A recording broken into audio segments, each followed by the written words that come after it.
Hey chess friends, I hope you are doing well. Today, I have a very interesting and spectacular chess match between AlphaZero and me. AlphaZero is the best chess engine in the world, developed by Google in 2018. Although AlphaZero has been dismantled, the version I played against is well preserved. This AlphaZero is a 2023 version, and we played an amazing and incredible game of chess. I will illustrate the chess tactics and strategies that we employed in the game. So, let's get started without wasting any time. I started the game with d4, AlphaZero played d5, and we have c4. Here, AlphaZero can go with bishop f5, knight f6 or some other casual looking moves, but instead of all these moves, it decided to accept my queen's gambit. Therefore, I played e4 and after knight c6 and knight f3, we have bishop g4, putting pressure on the knight and the d4 pawn. AlphaZero is doing well, so I pushed my pawn, and we have knight e5 to increase the pressure, instead of moving the bishop. I played a very strange looking move, bishop to f4. Many chess players might wonder why I placed my bishop here, because the knight can easily capture it, and after that, my pawns will be doubled up on the f-file, but that is only half the truth. In every circumstance and bad situation, there is a good aspect to brighten the future. Also, my pawns create a very adventurous position that dominates these squares, which is why, as the bishop moves back, we have bishop takes c4, gaining access to this diagonal. You can see that all your pawns are becoming very weak and just dominated by my pawns. Your position is just cramped because after the knight moves and c6 is considered by black, I will consider rook to g1. The best move for black is to consider knight to d7 or g5, believe it or not, these are the best moves, but if you dare to capture the pawn on d5, which seems logical, it is a completely vulnerable move because I can play bishop to b5 check. As the knight moves, rook to g5 will arrive to attack these pieces, and rook takes d5 will generate overwhelming pressure on the knight, allowing me to crush your position and king's side. But don't worry when Stockfish is here, let me provide you an incredible quote. Calmness is a human superpower, the ability to not overreact or take things personally keeps your mind clear and your heart at peace. So, going back to the position, we discovered that capturing the knight is a very bad strategy. That's why we have knight to g6 attacking the bishop, and as the bishop moves, we have e5, bishop takes c4, and h3 on the board to kick out the bishop. The knight didn't capture by AlphaZero, it just moved back its bishop. Instead of playing knight c3 or castling, I played another very strange looking move. Can you guess what I played? If you guessed e6, then congratulations, that's the best move I considered in the game.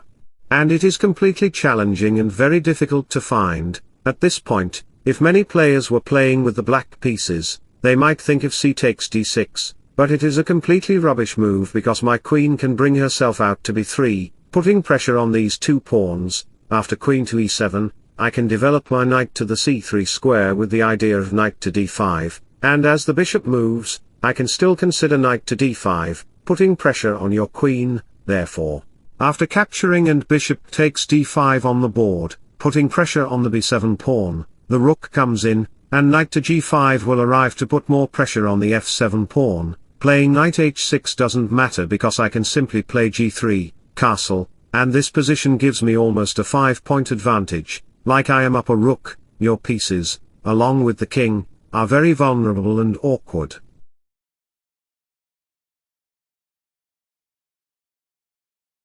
Going back to the position, as d6 appears on the board and you cannot capture it with your weak pawn, many players might think of capturing the pawn with the bishop. That's what actually happened in the game. When I played d6, I also created free space for my queen on d5, putting pressure on the pawn. So, as the queen moves, we have queen takes b7, rook moves and queen to b3 again, putting pressure on the pawn diagonally. As the knight moves, we have queen to c2 to protect the pawn. A couple of moves later, you can see that the knight goes to h5, happening in the game where AlphaZero wants to consider f5 to open up the rook file, like in its 2018 version, and also knight to f4 can come, with the overpowering knights creating potential harm to my structure. The bishop's diagonal is wide open, and queen to g5 can also arrive on the board. after I captured the pawn and knight f4 happened on the board, attacking my structure, I decided to exchange the pieces.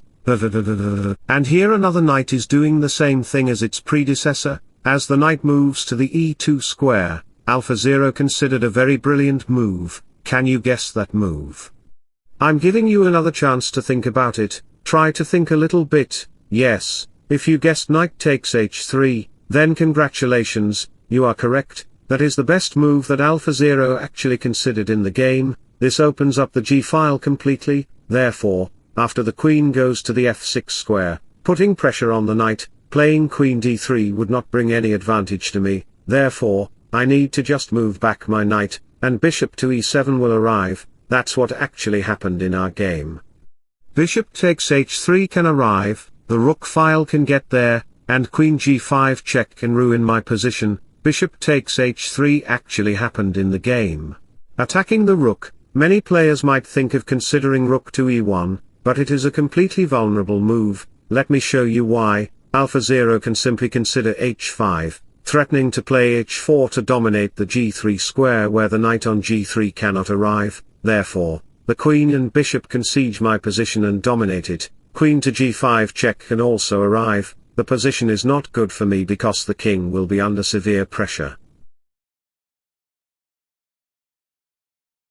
So, going back to the position, I didn't save the rook as it would undevelop my pieces, and I would need many moves to compensate for my position. That's why I just considered knight to g3.